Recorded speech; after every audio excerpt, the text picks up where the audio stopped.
Matapos magpaligo sa kaugalingon nga dugo, ang biktima nga si Johnny Tan, ginako sang duha ka mga sospek nga ila ginbuno patay ang biktima sa Mirasol Subdivision, Barangay Nabitasan, Distrito sang Lapas, Siyudad sang Iloilo, mga takna alas 7 sang gabi.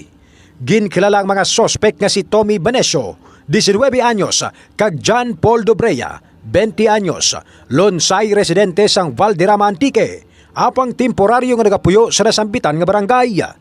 Sa interview sang Radyo Bandera Iloilo kay Dobreya, ginpahayag sini nga ginhambalan siya sang biktima nga mag one night stand sila sa sulod sang Sierra. Sa puluyan sang biktima, kabaylo sang 1,500 pesos, rason nga nakasulod ang mga ini. Sang natapos na ang hitabo suro kay Dobreya, ila ginsukot si Tan apang nagpamalibad ini nga magbayad, rason nga naakig ang magpakaduha.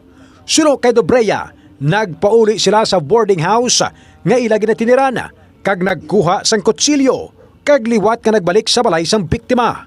Didto na kaginpahog sang mga sospek ang biktima nga kung hindi ini magbayad sang 1,500 pesos, ila ini pagapatyon.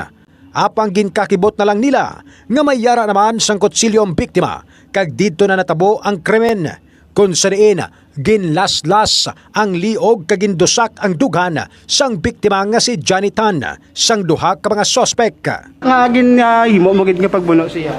Kay may kutsilyo man sa mong gamit ya kami, nag one night stand kami. Away night stand. Oo. Di ambalya tag 1.5 isate, pagtapos din sukot ko sa sangbayad ya. Di ambalya way ko kwarta.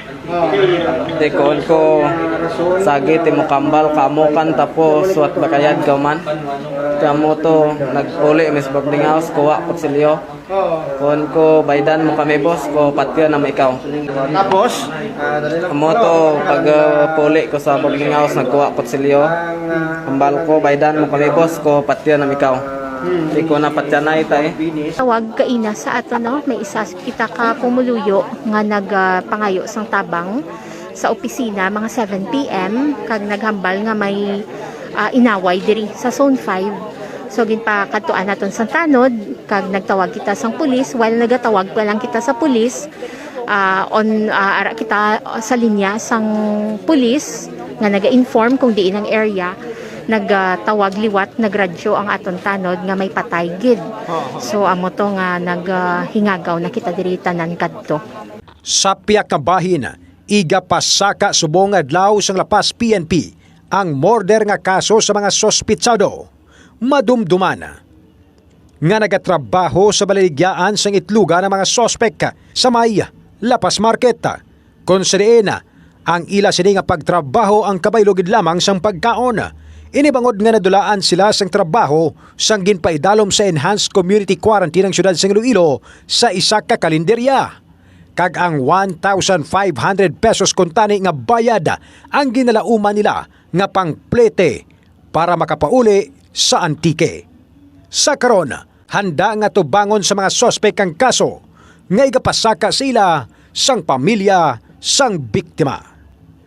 Mga balita nga to na tipon gikan sa Lapas Police Station.